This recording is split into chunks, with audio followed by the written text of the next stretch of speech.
Sir உங்க பேருங்க sir? Mithran. Mithran. இப்போ ஏசிஎல் ரீகன்ஸ்ட்ரக்ட் பண்ணி எவ்வளவு நாள் ஆச்சு? 3 years. 3 years.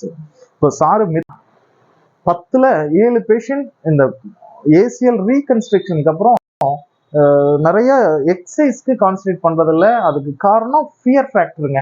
அது முதல்ல சொன்ன மாதிரி ஆன்சைட்டி சிண்ட்ரோம், ஒரு பயத்தினால. சார் ஆல்ரெடி சவ்வு கிழிஞ்சிருக்கு, திரும்ப நீங்க வேற காலை போட்டு மடக்கும். அந்த சிபிஎம்னு மிஷின் ஒன்று இருக்கும் சார், அந்த மிஷின் லென்த்தா இருக்கு பாத்தீங்களா, அந்த மிஷினை போட்டு மடக்கும் 30 டிகிரி 40 டிகிரின்னு. பேஷண்ட் வந்து சுவிட்ச் ஆஃப் பண்ணிடுவாங்க. சார் ஆல்ரெடி அது டேர் ஆயிருக்கு, நீங்க வேற அதை போட்டு திரும்ப மடக்கிறப்போ அது டேர் ஆயிருமோ அப்படின்னு அந்த பயத்தினால. பட் ஆனா அதை ஆப்ரேஷன் பண்ண டாக்டரே உங்களுக்கு பிரிஸ்கிரிப்ஷன் பண்ணிருப்பாரு. பிசியோதெரபில range of motion exercise with 90 டிகிரிக்குள்ள ஃபர்ஸ்ட் 15 days பண்ணுங்க. நெக்ஸ்ட் ரிவ்யூ போக எந்த அளவுக்கு ஹீல் ஆயிருக்குன்னு தான் வித் நாலேஜோட தான் நம்ம பண்ணுவோம்.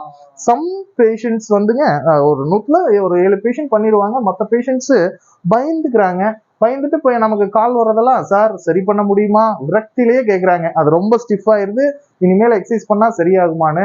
எப்போ எக்ஸசைஸ் பண்ணாலும் சரியாகுங்க. பட் இன்சியலா ஆன் த 3rd டேல இருந்து நாங்க எக்ஸசைஸ் ஸ்டார்ட் பண்ணுவோம். அந்த 3rd டே ஆப்ரேஷன் பண்ணி ஆன் 3rd டேல ஸ்டாட்டிக் குவாட்ரிசெப்ஸ் எக்ஸசைஸ், மசிலை ரீஎஜுகேட் பண்றது, வீக் ஆகாம ஸ்ட்ரென்தன் பண்றது. ஆஃப்டர் 15 டேஸ்க்கு அப்புறம் வித் சர்ஜனோட ஒப்பீனியனோட அவர் ரேஞ்ச் ஆஃப் மோஷன் 90 டிகிரி வரைக்கும் இது பண்ண சொல்லுவாங்க. அந்த ரேஞ்ச் ஆஃப் மோஷன் எக்ஸசைஸை ரெகுலரா பண்ணாலே ஸ்டிஃப்னஸ் வராது, நல்லா ஸ்ட்ரென்தனிங் ஆயிரும், நல்லா நீங்க தரையில உட்காந்து எந்திரிக்கலாம். இந்த மாதிரி பிடிப்பு ஆஃப்டர் 3 days 4 yearsக்கு அப்புறம் வராது. ஸோ இன்கேஸ் உங்களுக்கு ஆஃப்டர் 1 year 2 yearsக்கு அப்புறம் இந்த மாதிரி பெயின் இருந்தாலும் நீ ஸ்ட்ரென்தனிங் எக்ஸசைஸ் மஸ்ட் ரெகுலரா நல்லா பண்ணுங்க. ரேஞ்ச் ஆஃப் மோஷனுக்கும் சம் ஃபிளெக்சிபிலிட்டி எக்ஸசைஸ் நல்லா பண்ணீங்கனாலே இந்த ப்ராப்ளம் வராம தடுத்துக்கலாம்.